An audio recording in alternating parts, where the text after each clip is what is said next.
The Headless Knight! He must be the product of the venomization.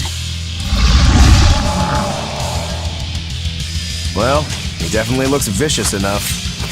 Not as vicious as our Velvet, though.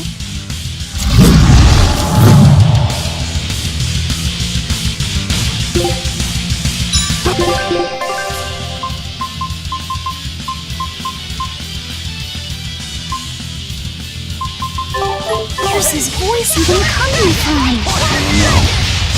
Look inside.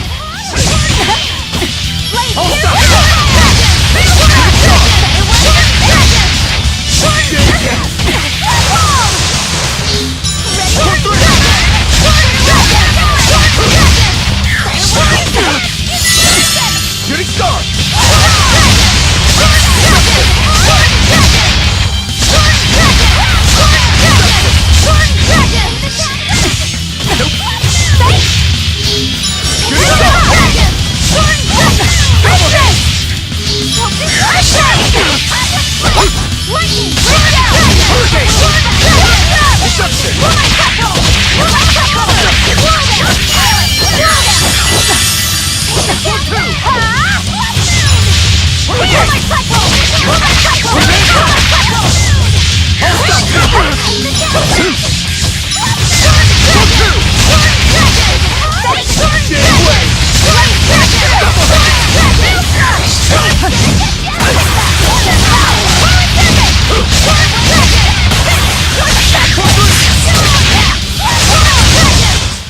Well, that takes care of that. Yeah. I feel something again! More malevolence? No, another Earth Pulse point. It must be on this island. I sense it too. It's very close. Directly underneath us, I would guess.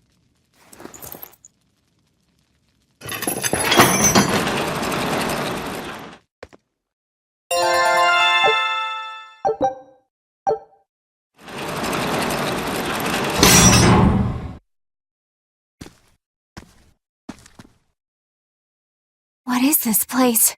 Welcome to the most secure cell in the entire complex. The darkest hole in Titania. Feel anything, Laphicet?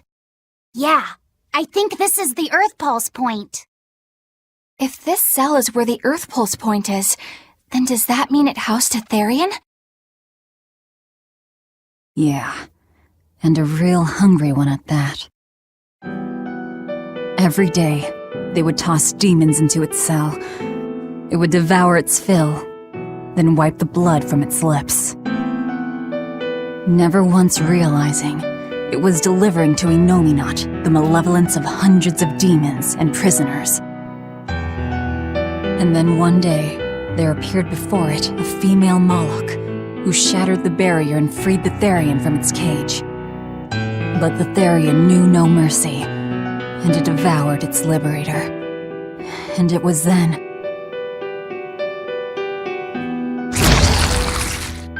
It was then I obtained the power. The power to avenge my brother. Velvet, you're a Therian? This prison island was a feeding ground for the Therian, harnessing the malevolence created by the prisoners within. But because Velvet escaped, the malevolence went out of control. Wow, the same darn thing that happened back in Kamawana's village. Lord Artorias would never have done such a thing. No? What's so unbelievable? That he used his wife's brother as a human sacrifice?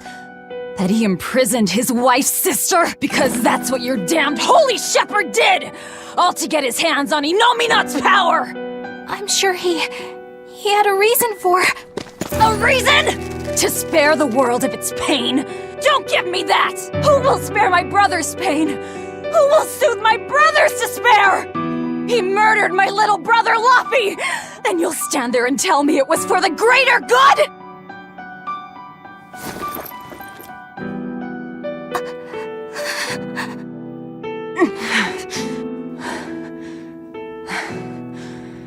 At any rate, that's one less Therian for us to track down. Velvet.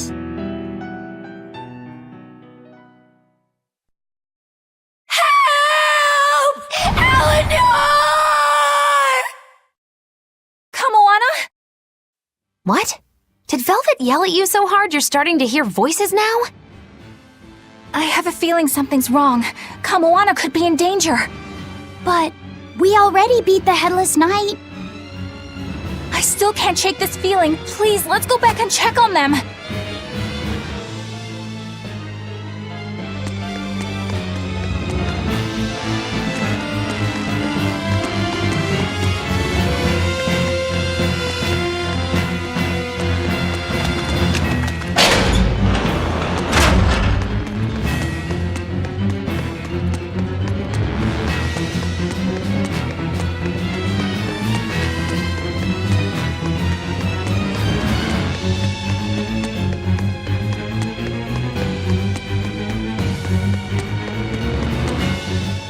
So, Velvet is a Therian, is she?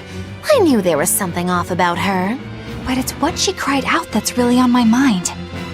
Laufey said, is Velvet truly Lord Artorias' younger sister? She never told me. If it were true, I suppose it would explain her knowledge of Lord Artorias' training. If you're so curious, why not ask her yourself? Hey Velvet, what's your connection to Artorias? Rokuro, have some tact! I heard you whispering. Doesn't bother me. Artorias was married to my late sister, Celica. He was our brother-in-law. We lived together for more than 10 years. That does explain a few things. So he sacrificed his little brother and turned his sister into a Therian. But you were his family. To his view of the grand scheme, family is inconsequential. The needs of the many outweigh the needs of the few. All he did was act according to his ideal logic. Well, enough chit-chat. Let's get moving.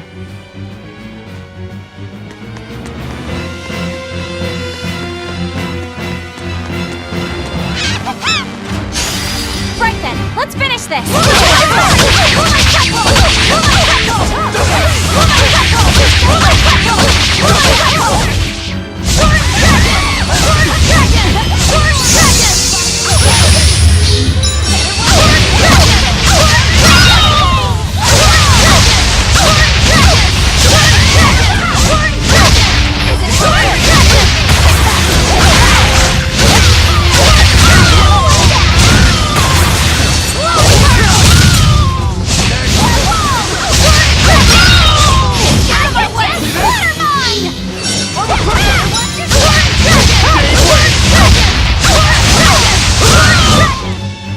Yes, I know, I'm incredible.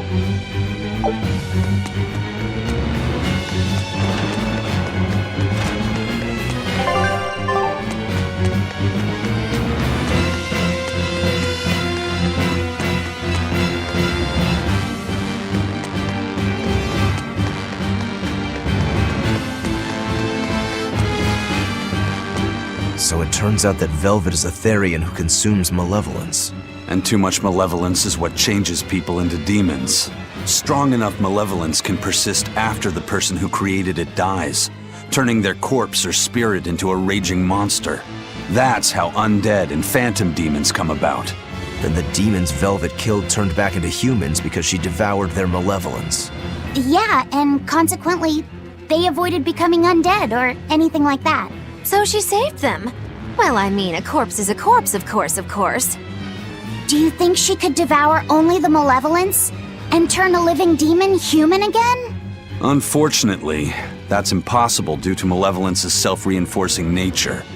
When Therians are connected to Enominat through an Earth Pulse point, they seem to be able to absorb small concentrations of malevolence from the surrounding area and inhibit the creation of new demons. But any human who builds up enough malevolence to turn into a demon will keep producing malevolence as long as they live. That's right. To devour any malevolence, I need to cut it off at the source. That's how my powers work. Velvet, I'm sorry. I don't mind it. Actually, I find it convenient. This way, I'll never forget my hatred for Artorias. Plus, as long as you stay away from an Earth Pulse point, you get to keep the power of any malevolence you consume. Fuel for my hatred, yes.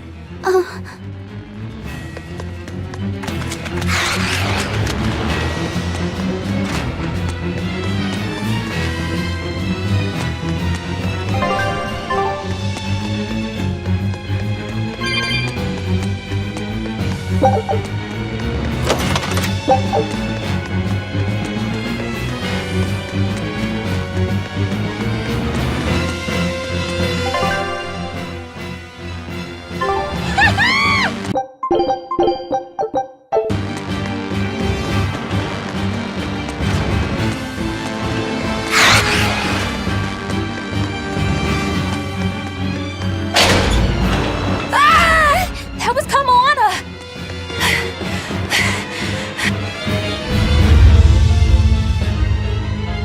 Kamoana!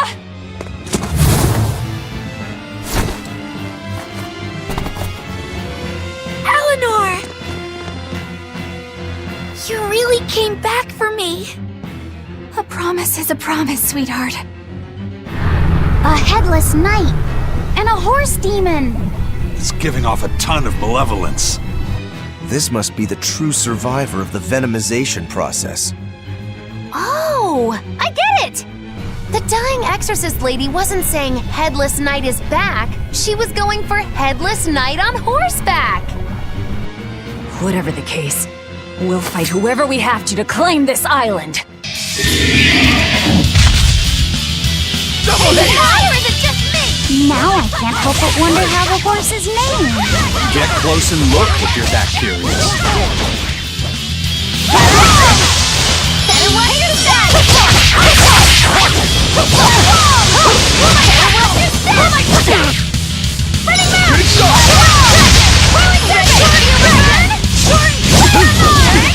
Is it hot or is it just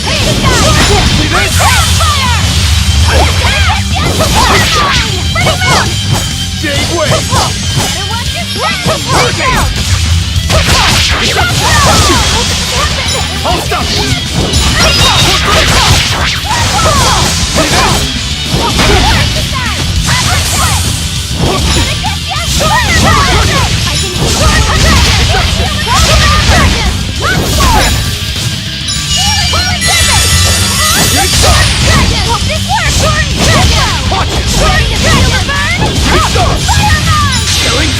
But I'm this close! I won't miss! Form Zero! Trigger! Here's true!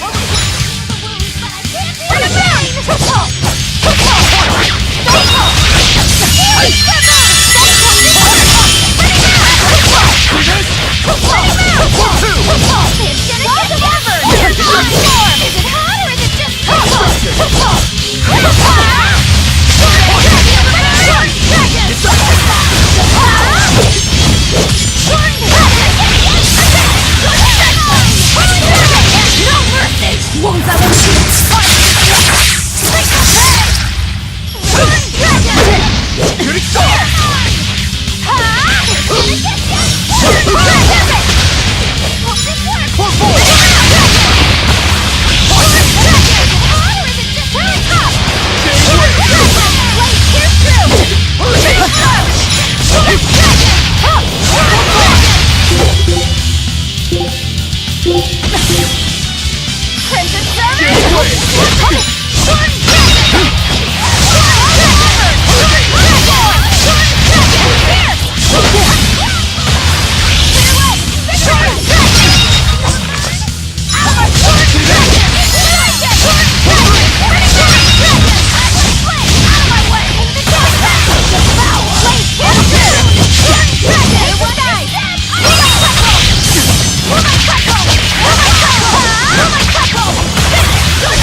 That's venomization, all right.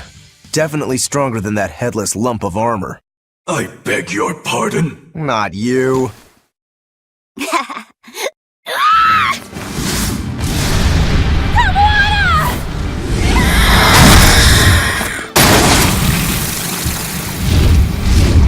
demon from the villa? No, look! It's absorbing the malevolence. It's a Therian. Actually, that hawk is Griffin, my one and only friend. A damned Therian. So that's what Tabitha meant when she said we'd find out shortly. But Your Highness, why do you have a Therian? It's like I said, Griffin has been my dear friend ever since I was a child. Even if he's a Therian now, that hasn't changed. So you knew you were helping a Therian escape. What are you plotting? I have no plots or schemes. I just want Griffin to be free. I guess we shouldn't be surprised. The Crown Prince and future king, he's gonna do whatever he likes. I suppose I am at that. But if I am, it's the first time I've ever been allowed a choice of my own. When you're a prince, you're not a person. You're an institution, one designed to serve the state and its people. Say, for instance, you're doing your law studies and your back suddenly itches. What do? I mean, I'd scratch it. Who wouldn't? When I did that, my tutor gave me a whipping so hard the blood ran down my back. The reason being that I prioritized a personal feeling, that is to say my itch, over my studies in service of the state. Seeing Griffin lay claim to the skies let me imagine my own freedom. It was my lone solace over the years. But then, he turned out to be responsive to Innominat's power. I take it the Midgand royal family is well aware that the Abbey is creating Therians. Of course. How could we not? The kingdom offers unequivocal support to Shepherd Artorius' vision of reason and will. Even so, if there was one thing I could never permit, it was seeing Griffin locked up and unable to fly. Never. I tricked the exorcist on guard and disabled the barrier. But then Griffin attacked the exorcist and killed him. That's why you said you could never go back. They can overlook a single dead exorcist, but with a Therian removed, malevolence will engulf the capital. I knew full well what I was doing. And yet, I couldn't watch my friend's life be stripped away. Your Highness. He chose a single bird over the world. Why do you think that birds fly? That's what Lord Artorius asked me. My anatomy book says birds can fly because their bones are light and their wing muscles are enormously strong. Birds fly because a bird that cannot fly is no bird at all. That's what I think. I understand now. As long as you remain on this island, you may do as you please. But if you try to escape, I'll kill you. That should work. This way we'll have him on hand if we ever need a hostage. Understood. I appreciate you letting Griffin and me stay here. Well, now that that's taken care of, let's build ourselves a hideout.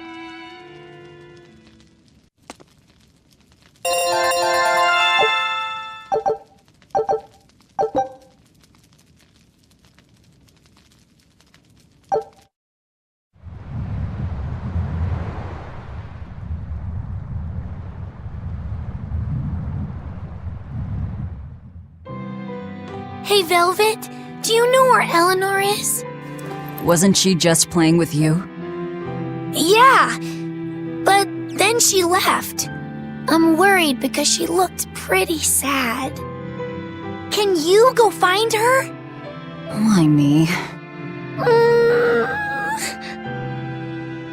All right, fine. Just don't cry on me, okay?